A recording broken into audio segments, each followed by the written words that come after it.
Kronologi oknum dosen kumpul kebo dengan mahasiswi di rumahnya. Seorang dosen di Lampung dan seorang mahasiswi dari Universitas Negeri di Bandar Lampung digelandang warga ke Polda Lampung. Pasalnya, keduanya kepergok warga sedang melakukan tindak asusila di sebuah rumah di perumahan Bahtera Indah Sejahtera, Kecamatan Sukarame, Bandar Lampung, sekitar pukul 21. Oknum dosen tersebut inisial SHD mengajar di sebuah universitas negeri di Lampung. Sementara mahasiswa inisial VO, mahasiswa salah satu universitas negeri di Bandar Lampung. Mengenai kasus oknum dosen dan mahasiswi tersebut, Kabid Humas Polda Lampung, Kombes Pol Umi Fadila Astuti buka suara. Kombes Pol Umi Fadila Astuti menjelaskan kronologi kasus tersebut.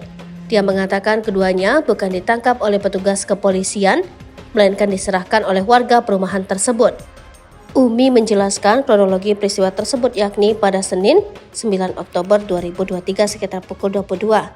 Warga masyarakat memergoki dua terduga berinisial SHD, dosen di salah satu universitas negeri di Bandar Lampung, dan yang kedua adalah VO, mahasiswi salah satu universitas negeri di Bandar Lampung.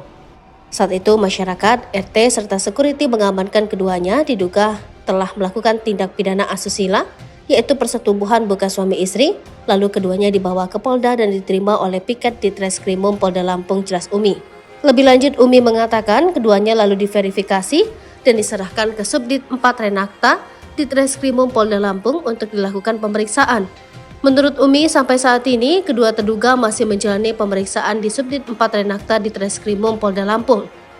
Adapun barang bukti yang diamankan dari peristiwa tersebut, kata Umi, yakni satu kotak tisu magic masih terbungkus, satu plastik tisu bekas pakai, satu buah celana dalam warna krem, serta satu helai daster hitam corak bunga-bunga. Download Tribun X sekarang, menghadirkan lokal menjadi Indonesia.